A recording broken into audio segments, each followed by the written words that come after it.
اللہ رب العزت نے کائنات کو وجود عطا فرمانے سے پہلے حضور اکرم صلی اللہ علیہ وسلم کی صفات کو وجود عطا فرمایا، اس کے بعد کائنات کو وجود عطا فرمایا۔ کائنات کو وجود عطا فرمانے کے بعد اللہ رب العزت نے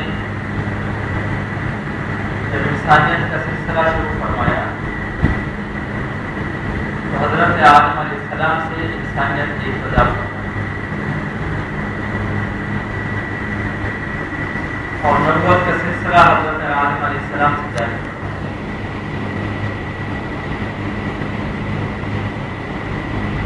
مختلف زمانوں میں مختلف اقوام کی طرف مختلف علاقوں میں اللہ رب العزت نے انبیاء علیہ السلام کو مبعوث فرمایا اور 313 رسولوں کو مبعوث فرمایا۔ 1,24,000 انبیاء اللہ رب العزت نے دنیا میں بھیجے اور 313 رسول۔ حضور اکرم صلی اللہ علیہ وسلم کی تشریف آوری پر اللہ رب العزت نے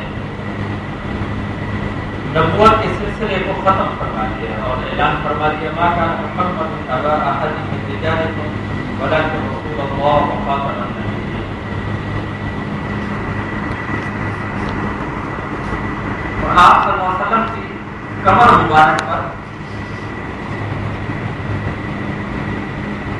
ختم نبوت کی مہر اللہ رب العزت نے لگا۔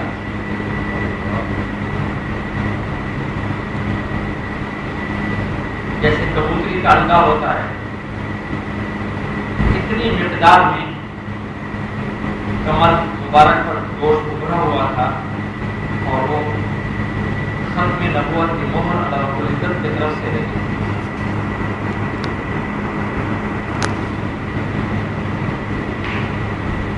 انبیاء علیہ السلام میں جس قدر صفات اللہ رب العزت نے تقسیم فرمائی، ہر نبی اپنے اپنے قوم کے مزاج کے مطابق معجزات لے کر آئے۔ اقوام کے مزاج کے مطابق اللہ رب العزت انبیاء علیہ السلام کو اس سے اعلیٰ مزاج عطا فرماتے اور صفات عطا فرماتے۔ اللہ رب العزت نے صفات نبوت کو انبیاء علیہ السلام میں تقسیم فرمائی، اور جب حضور اکرم صلی اللہ علیہ وسلم تشریف لائے تو آپ نے تمام صفات کو جمع فرمایا۔ ہر ایک پیغمبر نہا ہے اس میں، وجوہ میں پیغمبراں ہے اس میں، کہ جب انبیاء علیہ السلام کی سیرت کو پڑھا جائے، مطالعہ کیا جائے، کہ آدم علیہ السلام کی سیرت پڑھتے ہیں، آدم علیہ السلام کی ساری سیرت پڑھتے ہیں، انبیاء علیہ السلام کی سیرت کا سلسلہ آگے جاری کرتے ہوئے نوح علیہ السلام کی سیرت کو پڑھتے ہیں،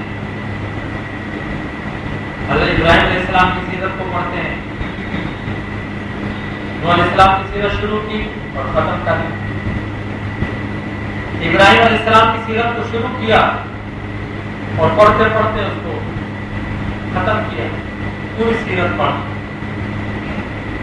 حضرت موسیٰ علیہ السلام کو اللہ نے نبی بنا کر بھیجا، حضرت موسیٰ علیہ السلام کی سیرت کو پڑھ رہے، تو حضرت موسیٰ علیہ السلام کی سیرت میں آ کر ایک جگہ ختم ہونا ہے، تو حضرت موسیٰ علیہ السلام کی سیرت کو پڑھتے پڑھتے جب آدمی حضرت موسیٰ علیہ السلام کی سیرت کو ختم کرے اور پھر حضرت عیسیٰ علیہ السلام کی سیرت کو شروع کرے اور اس کو آ کر ایک جگہ ختم کرے، حضرت داؤد علیہ السلام کی سیرت کو شروع کرے اور اس کو آ کر ایک جگہ ختم کرے، آدم علیہ السلام سے عیسیٰ علیہ السلام تک 1,24,000 انبیاء 113 رسولوں کی سیرت کو پڑھتے پڑھتے جب انبیاء علیہ السلام کی سیرت پر لکھی ہوئی کتابوں کو اور انبیاء علیہ السلام کی سیرت پر آنے والی کتابوں کو پڑھ کر جب آدمی سیرت کا مطالعے سے فارغ ہو کر اب حضور اکرم صلی اللہ علیہ وسلم کی سیرت کا جب مطالعہ شروع کرے گا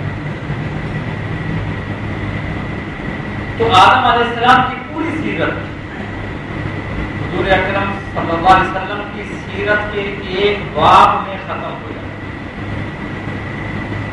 کتابوں میں ابواب ہوتے ہیں کہ جب حضور اکرم رحمت للعالمین خاتم الانبیاء صلی اللہ علیہ وسلم کی سیرت کو شروع کرے پڑھنے والے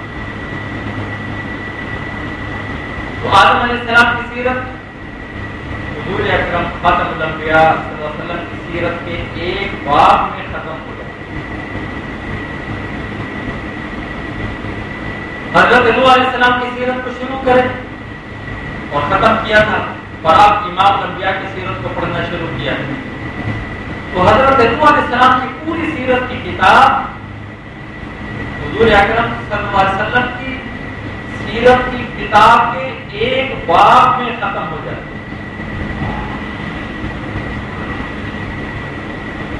حضرت داؤد علیہ السلام کی پوری سیرت کی کتاب خاتم الانبیاء صلی اللہ علیہ وسلم کی سیرت کی کتاب کے ایک باب میں ختم ہو جاتی.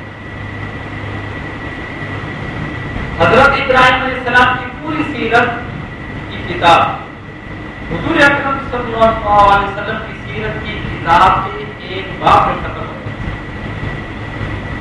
حضرت موسیٰ علیہ السلام کی سیرت کو پڑھیں گے تو پوری حکمت کی کتاب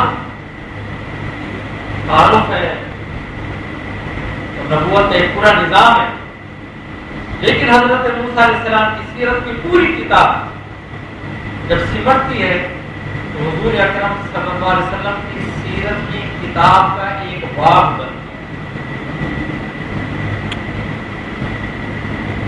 حضرت عیسیٰ علیہ السلام کی سیرت کا پورا ایک کتاب پورا ایک نظام ہے باضابطہ ایک عمل ہے لیکن حضرت عیسیٰ علیہ السلام کی سیرت کی پوری کتاب سمٹتی ہے حضور اکرم صلی اللہ علیہ وسلم کی سیرت کے مقابلے میں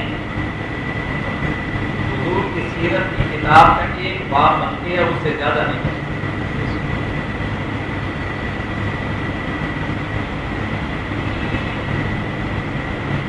جتنی صفات انبیاء علیہ السلام لے کر ہیں کسی کو اللہ رب العزت نے حسن عطا فرمایا کسی کو لہن عطا فرمایا کسی کو جلال عطا فرمایا کسی کو جمال عطا فرمایا کسی کو خطاب عطا فرمایا. حسن یوسف دم عیسیٰ جد بیضا داری حضرت موسیٰ علیہ السلام کی سیرت کا مطالعہ کرتے ہوئے جب انتہا پر پہنچیں گے تو حضرت موسیٰ علیہ السلام کے ہاتھ میں موجودہ ہے کہ جب اپنے گریبان سے اپنے پہلو میں ہاتھ ڈالتے ہیں تو ہاتھ چمکتا ہوا باہر آ جاتا ہے جو حضرت موسیٰ علیہ السلام کی نبوت کی دلیل ہے. حضرت عیسیٰ علیہ السلام کی سیرت کو پڑھتے پڑھتے جب انتہا کو پہنچتے ہیں تو حضرت عیسیٰ علیہ السلام کو اللہ تعالیٰ معجزہ عطا فرماتے ہیں کہ ہاتھ سے بنی ہوئی چیز کو جب وہ پھونک مارتے ہیں تو اس میں جان پڑ جاتی ہے. اللہ اس کو زندگی عطا فرماتے ہیں. مٹی کا پرندہ بنا ہوا ہے حضرت عیسیٰ علیہ السلام اس میں پھونک مارتے ہیں اللہ رب العزت اپنی قدرت سے اس کو زندگی عطا فرماتے ہیں. حسن یوسف دم عیسیٰ جد بیضا داری یہ جتنی صفات اللہ رب العزت نے تمام انبیاء میں ایک ایک کر کے ان کا خصوصی امتیاز اور اعزاز بنا کر اللہ رب العزت نے تقسیم فرمائی. آج صوبہ ہمدار تنہا داری ان میں وہی چیز مکمل اعزاز تھا تو وہی مکمل اعزاز حضرت عیسیٰ علیہ السلام کا مکمل اعزاز حضرت موسیٰ علیہ السلام کا مکمل اعزاز حضرت داؤد علیہ السلام کا مکمل اعزاز حضرت ابراہیم علیہ السلام کا مکمل اعزاز حضور اکرم صلی اللہ علیہ وسلم کے اعزازات میں سے ایک ایک اعزاز ایک آپ کی تشریف آنے سے پہلے اللہ رب العزت جو آپ کا تعارف کرواتے ہیں ارشاد فرمایا جا السکینۃ لباسا پوری دنیا میں جو آپ کو وقار بکھرا ہوا نظر آتا ہے ایک خاندان کو آپ دیکھیں گے تو اس میں وقار کی اپنی نوعیت ہو دوسرے ایک باوقار خاندان کو دیکھیں گے تو وہاں وقار کی اپنی نوعیت ہوگی. تیسرے علاقے میں تیسرے خاندان کو جا کر دیکھیں گے تو وہاں وقار کی اپنی نوعیت ہوگی. تو وقار پوری دنیا کے انسانوں میں، خاندانوں میں، علاقوں میں بکھرا ہوا ہے. لیکن اجعل السکینۃ لباسا، پوری دنیا سے وقار کو سمیٹ کر اجعل السکینۃ لباسا، ہم آپ کا لباس بنا دیں.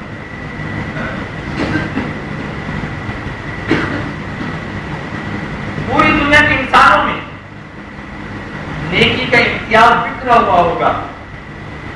جیسے آج آپ دیکھتے ہیں کسی کو نماز کا شغف زیادہ ہے تو کسی کو قرآن کا شغف زیادہ ہے، کسی کو ذکر کا شغف زیادہ ہے، کسی کو تبلیغ کا شغف زیادہ ہے، کسی کو جہاد کا زیادہ ہے، کسی کو اخلاقیات کا شغف زیادہ ہے، کسی کو رات کی تاریکی میں خلوت میں اللہ کے سامنے رونے کا شغف زیادہ ہے.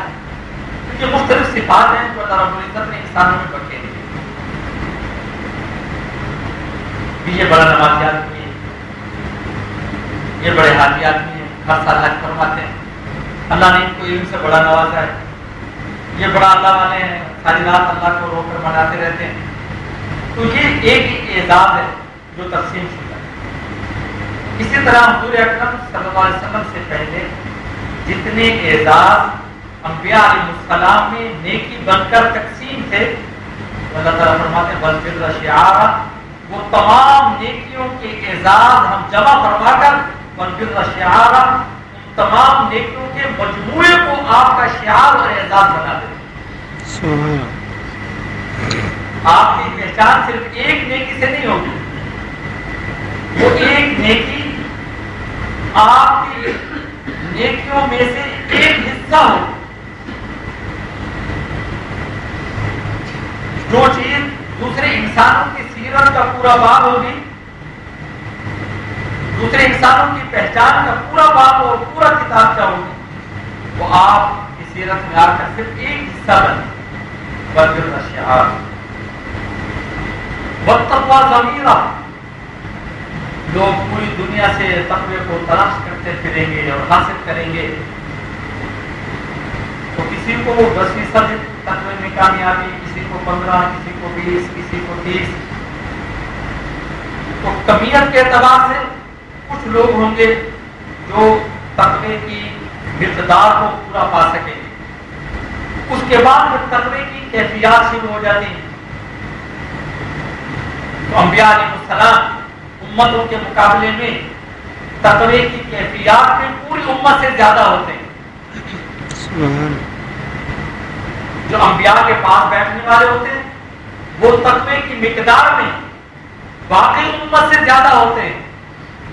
اور ہر قوم کا نبی اپنی قوم سے تقوی کے معیار میں زیادہ ہوتا ہے. اور جب یہ تمام انبیاء علیہ السلام تقوی سمیت بیت المقدس میں جمع ہو جاتے ہیں تو اللہ فرماتے ہیں وَالتَّقْوَىٰ ضَمِيرًا، یہ تمام انبیاء علیہ السلام میں جو تقوی کی کیفیات بکھری ہوئی ہیں، وَالتَّقْوَىٰ ضَمِيرًا، ہم یہ سارا تقوی کا مجموعہ آپ کے دل میں جمع فرماتے ہیں. سبحان وَالتَّقْوَىٰ ضَمِيرًا، آپ کے دل کا ایک ایک گوشہ، ایک ایک کونا تقوی سے بھرپور ہو.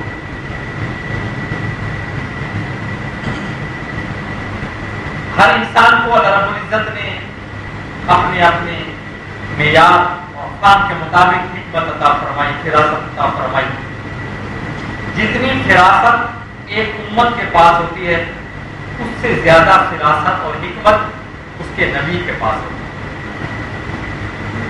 اور جس قدر حکمتیں اور فراستیں اللہ رب العزت نے تمام امتوں کے مقابلے میں انبیاء علیہ السلام نے تقسیم فرمائی، جب یہ تمام انبیاء علیہ السلام حکمتوں سے اور فراستوں سے بھرپور ہو کر دنیا میں تشریف لائے اور پھر واپس تشریف لے گئے، اور پھر اللہ کی قدرت سے اللہ رب العزت نے ان کو بیت المقدس میں جمع فرمایا. تو ہر نبی کے پاس اب حکمت بھی ہے، فراست بھی ہے. لیکن امام الانبیاء صلی اللہ علیہ وسلم کو حضرت جبرائیل علیہ السلام آتے ہیں اور آپ کو صلی امامت پر کھڑا فرماتے ہیں، اور اللہ رب العزت کا یہ اعلان ہوتا ہے والحکمت معقولہ، جتنی حکمتیں انبیاء علیہ السلام میں بکھری ہوئی ہیں، ان تمام حکمتوں کا مجموعہ ہم اپنے امام الانبیاء کو عطا فرمائیں۔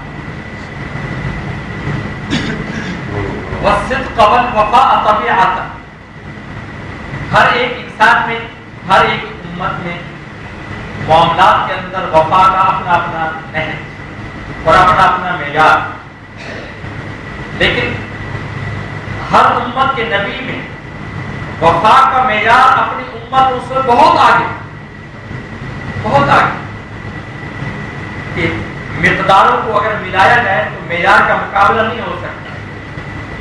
امتوں کی تمام وفائیں وہ مقدار پہ آ کے رک جاتی ہیں، اور انبیاء علیہ السلام کی وفا وہ معیار میں کراس کرتی چلی جاتی ہے۔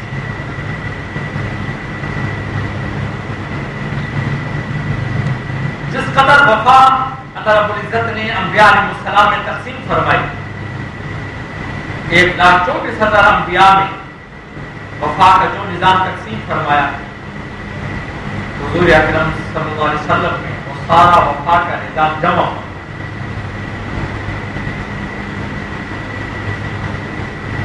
عادل کا جتنا نظام اللہ رب العزت نے امتوں کو عطا فرمایا، اور اس کے بعد انبیاء علیہ السلام کو عادل کے معیار میں آگے جا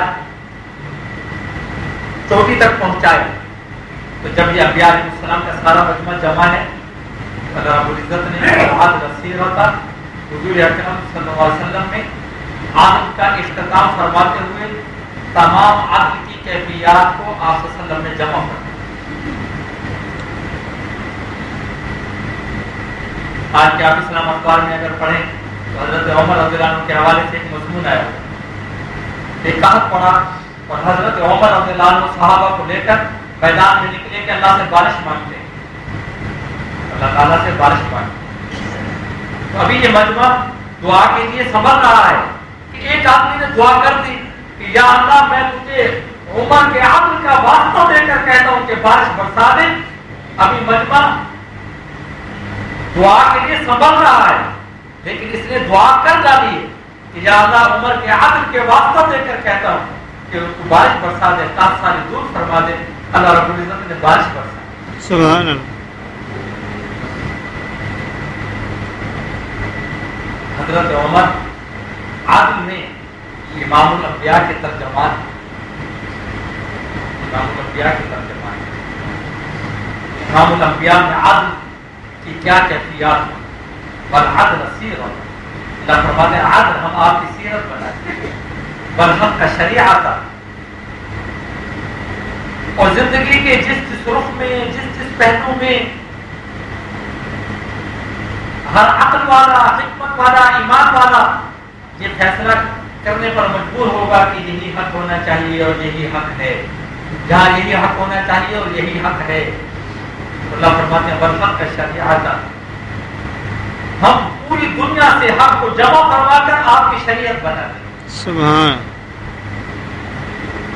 والہدی امام، آپ زندگی کے جس جس رخ میں، جس جس انداز سے، جس جس مواقع پر آپ رہنمائی فرمائیں گے تو ہم اسی انداز کی رہنمائی میں ہدایت رکھتے ہیں۔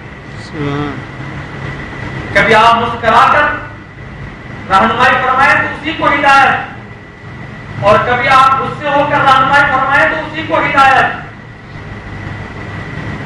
کبھی آپ جمال میں رہنمائی فرمائیں تو اسی کو ہدایت، اور کبھی آپ جمال میں آ کر رہنمائی فرمائیں تو اسی کو ہدایت بنا دیں۔ صحابی نے عرض کیا حضور ہم آپ کی ہر بات کو نوٹ کرتے ہیں سیرت بنانے کے لیے، کہ یہ آپ کی سیرت ہے، اس کو اپنانے کے لیے ہم نوٹ کرتے ہیں اور آگے اس کو پھیلانے کی کوشش کرتے ہیں، پہنچانے کی کوشش کرتے ہیں۔ آپ کو ارشاد فرماتے ہیں ہم اس کو تحریر میں لانے کی کوشش کرتے ہیں، عمل میں لانے کی کوشش کرتے ہیں، آگے پہنچانے کی کوشش کرتے ہیں، لیکن حضور کبھی کبھی آپ غصے ہوتے ہیں، تو آیا ہم آپ کے غصے کے وقت کی بات کو بھی تحریر کر لیں اور اس وقت کی بات کو بھی اپنا لیں اور اس وقت کی بات کو بھی آگے پہنچائیں؟ حضور نے کیا ارشاد فرمایا؟ ارشاد فرمایا ہاں یہ نبوت کی زبان ہے، یہاں سے جو کچھ نکلے جس حال میں نکلے وہ نبوت ہے، وہ رسالت ہے، وہ سیرت ہے۔ اللہ تعالیٰ نے کیسا اعلان، جامع اعلان کرا، وما ينطق عن الهوى، کہ زندگی بھر کی ضمانت ہے کہ کبھی آپ اپنے خواہش سے اپنے جذبات سے گفتگو نہیں فرماتے۔ اور یہ مضارع کا صیغہ ہے عربی میں، اور اس کا معنی حال اور مستقبل کا ہوتا ہے۔ ہمارا نبی خواہش اور جذبات سے نہ بات کرتا ہے اور نہ کرے گا۔ آپ کی دنیا میں تشریف رکھنے تک کی ضمانت ہے اس آیت۔ وما ينطق عن الهوى، ختم نبوت کا پہرا آپ کی ذات کے ساتھ لگا ہو، آپ خوشی میں ہیں کہ غم میں ہیں، ہر چیز سیرت ہے، ہر چیز سیرت۔ اور اللہ رب العزت نے حفاظت کا ایسا انتظام فرمایا، آپ کی صورت بھی قیامت تک کے لیے محفوظ فرما دی، اور آپ کی سیرت کی ایک ایک ادا قیامت تک کے لیے محفوظ فرما دی، ایک ایک ادا، وہ ادا جس کا فرائض سے تعلق ہے وہ محفوظ، جس کا واجبات سے تعلق ہے وہ محفوظ، حتیٰ کہ وہ ادائیں جن کا تعلق صرف آپ کی طبیعت سے ہے، کیونکہ امام الانبیاء کی طبیعت ہے، خاتم الانبیاء کی طبیعت ہے، رحمت للعالمین کی طبیعت ہے، تو آنے والی پوری امت مسلمہ کا کوئی فرد اپنی طبیعت کے تقاضوں میں اگر آپ وسلم کی اس طبیعت والے رخ کو اختیار کرے گا تو اس کو سیرت کا نور ملے گا، اس کو نبوت کا نور حاصل ہوگا۔ آپ وسلم کی ذات اس لیے نہیں ہے کہ صرف فرائض میں آپ کی اقتدا، صرف واجبات میں آپ کی اقتدا، صرف سنت موقدہ میں آپ کی اقتدا اور صرف سنت میں آپ کی اقتدا نہیں، آپ صلی اللہ علیہ وسلم کی طبیعت میں بھی آپ کی اقتدا۔ اللہ تعالیٰ نے ایک ایک ادا محفوظ، آپ صلی اللہ علیہ وسلم عام طور میں مجلس میں جب بیٹھتے نیچے تو چوکڑی مار کر بیٹھتے، تو ہاتھوں کی حرکت میں آپ صلی اللہ علیہ وسلم کا یہ بائیں ہاتھ کا انگوٹھا دائیں ہاتھ کی ہتھیلی پر ایسے جھکتا رہتا، یہ آپ کا عام معمول تھا مجلس میں بیٹھنے کا اور ہاتھ کی حرکت۔ اس طرح آپ صلی اللہ علیہ وسلم کسی وقت پریشان ہے، غمزدہ ہے، تو آپ صلی اللہ علیہ وسلم ایسے اپنی داڑھی کو پکڑتے اور چوکڑی مار کر بیٹھے ہوئے ہیں تو ایسے ران پر ہاتھ رکھتے اور یوں آپ تشریف فرما۔ آپ صلی اللہ علیہ وسلم کی پریشانی میں بیٹھنے کا، غم کی حالت میں بیٹھنے کا حال سیرت میں محفوظ، محفوظ نبی کی محفوظ زندگی، محفوظ نبی کی محفوظ شریعت، محفوظ نبی کی محفوظ نبوت ہے، اور اللہ رب العزت نے قیامت تک کے لیے آپ کی نبوت کی حفاظت فرمائی۔ پھر سورۃ کوثر میں اعلان فرمایا انا اعطیناک الکوثر فصلی لربک وانحر ان شانئک هو الابتر، ہم نے سب کچھ آپ کو عطا فرمایا، اور آپ کے دشمن آپ کی نبوت اور رسالت کی شان کو دیکھتے رہیں گے، ان سے برداشت نہیں ہوگا، تو جب برداشت نہیں ہوگا تو وہ مختلف سکیمیں چلائیں گے، کبھی براہ راست آپ کے دشمن بنیں گے تو کبھی آپ کا لبادہ اوڑھ کر آپ کی نبوت کا اعلان کریں گے، کبھی آپ کے دشمن بن کر آپ سے دشمنی دکھائیں گے، اور کبھی آپ کے اپنے بن کر آپ کی دشمنی دکھائیں گے، آپ کا لباس پہن کر، آپ کی صورت اپنا کر، آپ کی سیرت بظاہر اپنا کر، کہ دل میں کفر بھرا ہوا ہوگا لیکن بظاہر سیرت اور صورت وہ صلی اللہ علیہ وسلم کی بنائی ہوئی ہوگی۔ لیکن اللہ رب العزت نے قیامت تک کے لیے یہ آیت نازل فرمائی ہے، قرآن کا حصہ بنایا ہے، ان نشانیہ کا ملابطہ کہ آپ کا دشمن بے نام و نشان ہوتا رہے گا، ہوتا رہے، جس انداز سے بھی آئے گا، جس زمانے میں آئے گا، آپ کا دشمن بے نام و نشان ہو جائے گا۔ دشمن آیا، بڑی چالاکیوں کے ساتھ آیا، اور دشمنوں نے سکیمیں بنا کر بھیجا،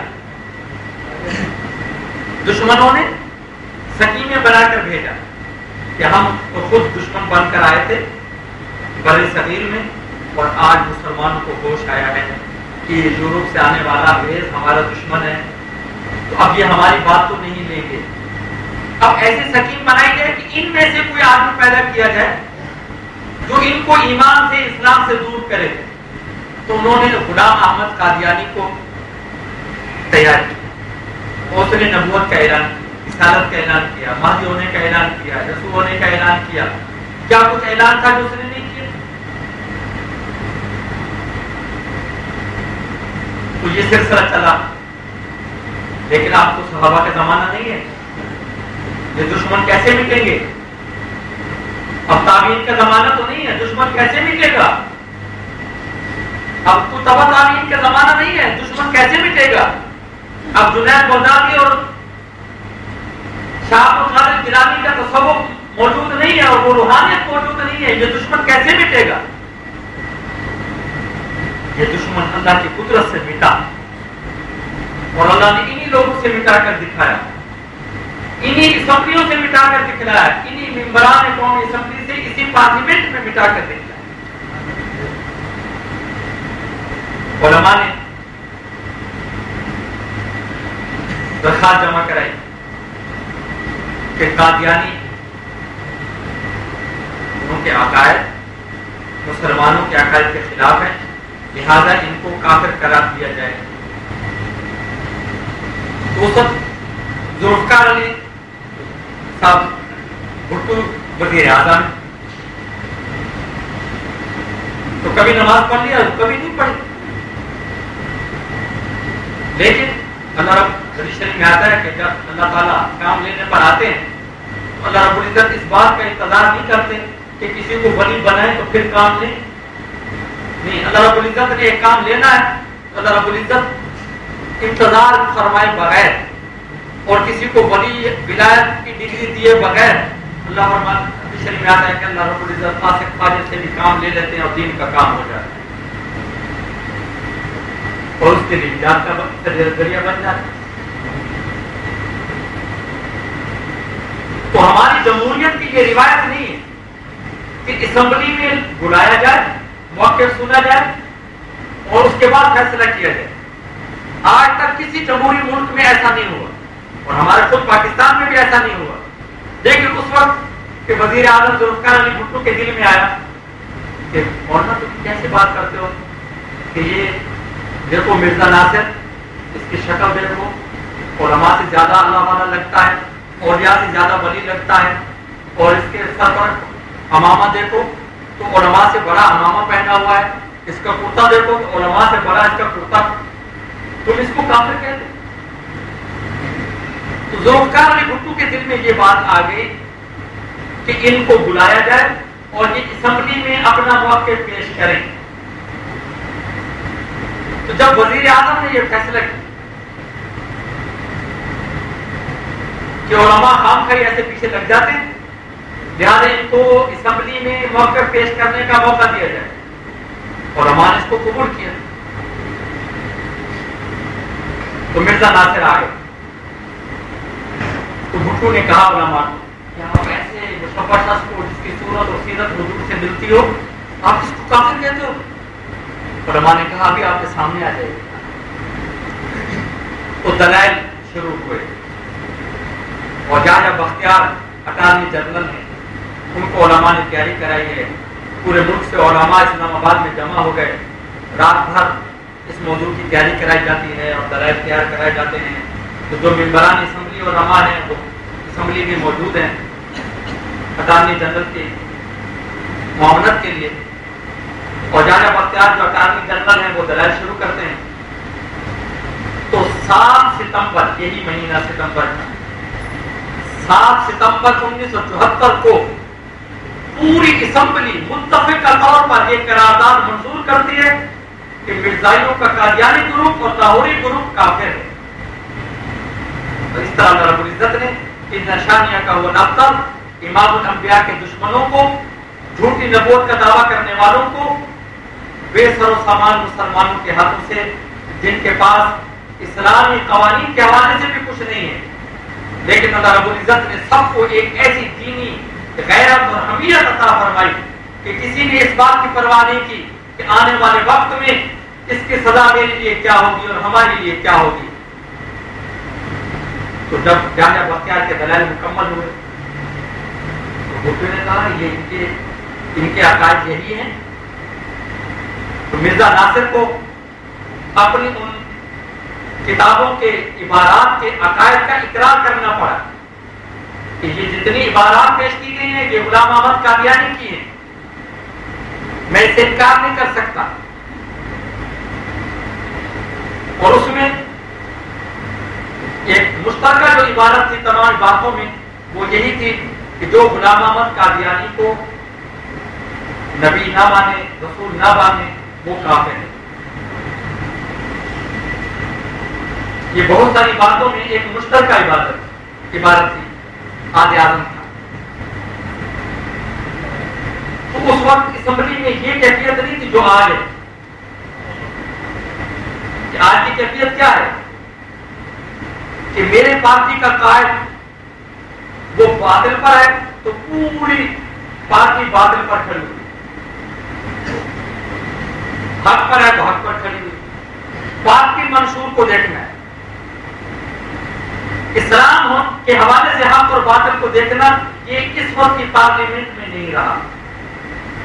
لیکن اللہ رب العزت نے آپ صلی اللہ علیہ وسلم کی ختم نبوت کی حفاظت فرمانی تھی تو اس وقت کی پارلیمنٹ کو اس شعور سے بالا فرما دیا اور پوری پارلیمنٹ حزب اقتدار اور حزب اختلاف نے متفقہ طور پر اس بل کو منظور کیا کہ قادیانیوں کے دونوں گروپ جو قادیانی کہلاتے ہیں اور جو لاہوری کہلاتے ہیں جو دونوں کافر ہیں. چلو یہ تو مسلمانوں کی اسمبلی تھی اور یہ کسی سکیم میں آگے ہوں گے، اس لیے جہاں یہ بل پاس ہو گیا اور قادیانیوں کو کافر قرار دے دیا گیا. لیکن اللہ رب العزت کے یہ اعلان ان نشانیہ کا وہ دفتر صرف پاکستان کی اسمبلی کے لیے تو نہیں ہے، جو دنیا بھر کے انسانوں کے لیے ہے. آپ صلی اللہ علیہ وسلم کی نبوت پوری دنیا کے انسانوں کے لیے ہے. پاکستان سے قادیانی چلتے ہیں اور افریقہ میں جا کر مقدمہ دائر کر دیتے ہیں کہ ہمارے ساتھ ظلم ہوا ہے، ہم مسلمان ہیں، مسلمانوں کا یہ عقیدہ ہوتا ہے، یہ ہمارا عقیدہ ہے، مسلمانوں کا یہ عقیدہ ہوتا ہے، یہ ہمارا عقیدہ ہے، مسلمانوں کا یہ عقیدہ ہوتا ہے، یہ ہمارا عقیدہ ہے.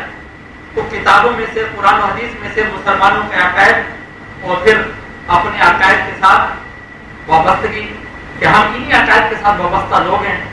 لیکن پاکستان کی حکومت نے اور عدالت نے ہمارے اوپر ظلم کیا اور ہمیں کافر قرار دیا. ایک کافر عدالت میں یہ مقدمہ پیش کیا. اس عدالت کی جج عیسائی ہے، وہ مقدمے کی سماعت کرتے ہیں اور پاکستان سے علماء اس مقدمے کے لیے جاتے ہیں اور اپنے دلائل پیش کرتے ہیں اور وہ اپنے دلائل پیش کرتے ہیں. مسلسل یہ مقدمہ چلتا رہا. آخر میں وہ عیسائی خاتون جج نے فیصلہ دیا. اللہ کی قدرت اور اللہ کی شان دیکھی. عیسائی خاتون جج نے یہ فیصلہ دیا کہ اسلام سے مسلمان واقف ہیں، ہم واقف نہیں ہیں. جن کا اسلام ہے وہ اس سے واقف ہے، ایمان سے ایمان والے واقف ہیں، جن کے ایمان سے تعلق ہے وہ اس سے واقف ہیں. ہمیں ایمان سے واقفیت نہیں. جب پاکستان جو اسلامی ملک ہے، پاکستان کے رہنے والے مسلمان ہیں، پاکستان کی عدالت مسلمانوں کی عدالت ہے.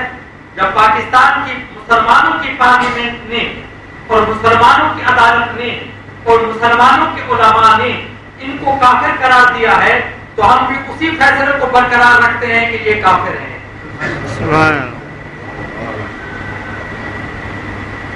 تو اب اتفاق کی بات کیا ہے کہ کوئی مسلمانوں کے نزدیک کافر ہوتا ہے تو کوئی صرف کافروں کے نزدیک کافر ہوتا ہے. یہ ایسا طبقہ ہے کہ مسلمانوں کی نزدیک بھی کافر ہے اور کافروں کی نزدیک بھی کافر ہے. سبحان اللہ. جس کو مسلمانوں کی عدالت نے بھی کافر قرار دیا تو کفار کی عدالت نے بھی ان کو کافر قرار دیا. دو سرحدیں ہوتی ہیں, ایک جغرافیائی سرحد اور ایک نظریاتی سرحد.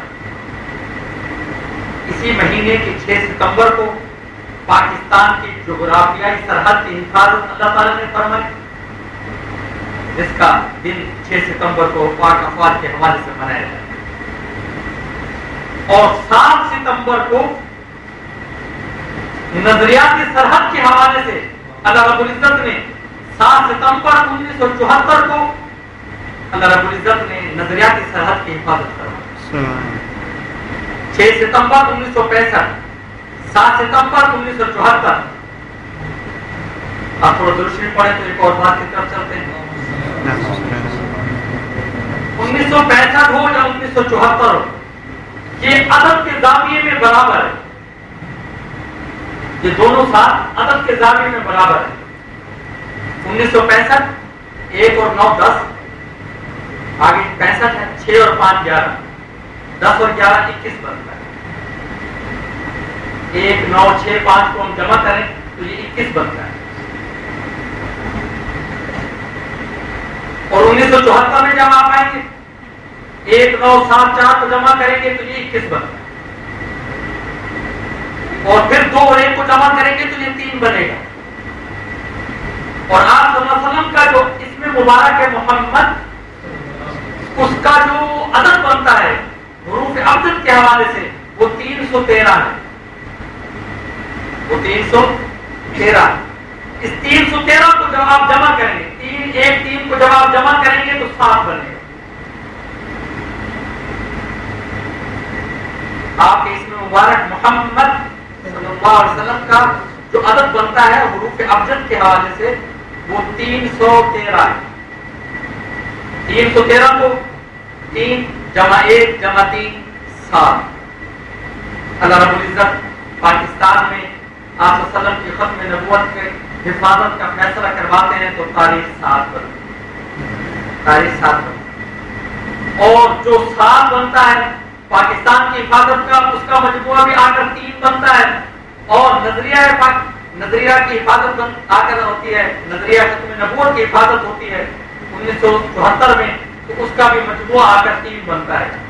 اللہ رب العزت ہمیں حضور اکرم صلی اللہ علیہ وسلم کی ختم نبوت کی برکات و بارات سے مالا مال فرمائے. ہمیں ہر چیز کا ذوق ہوتا ہے, لیکن ہمیں اپنے عقائد کے حوالے سے بھی باذوق ہونا چاہیے. ہمیں اپنے عقائد کا علم ہونا چاہیے. ہمیں حضور اکرم صلی اللہ علیہ وسلم کی ختم نبوت کے حوالے سے معلومات ہونی چاہیے. اور باطل جب بات کرے تو ہم اس سے آشنا ہوں. اس وقت ہمارا عمومی مجمع اور عمومی طور پر ہمارا جو مزاج ہے وہ یہی کہ بس ہم نے نماز پڑھ لی اور بات ختم, قرآن کی تلاوت کر لی اور بات ختم, ہم نے ذکر کر لی اور بات ختم, ہم نے رمضان کے روزے رکھے اور رات کی تراویح پڑھ لی اور لیلۃ القدر کا انتظار کر لیا, عبادت کر لی اور بات ختم. لیکن ہمیں اپنے عقائد سے کچھ سروکار نہیں ہوتا اور ہمیں اپنے عقائد سے کوئی معرفت اور پہچان نہیں ہوتی. اس کی ضرورت ہے اور ہم اس ضرورت کو محسوس کریں. ہم اس ضرورت کو محسوس کریں اور اس ضرورت کو محسوس کرتے ہوئے عقائد سے متعلقہ کتابیں ہم خود بھی پڑھیں اور اپنے گھر والوں تک بھی عقائد کی کتابیں پہنچا کر ان کے عقائد کو محفوظ رکھنے کی کوشش کریں. اللہ رب العزت ہم سب کے ایمان, اعمال, عقائد, صفات کی حفاظت فرمائے. واخر دعوانا الحمدللہ.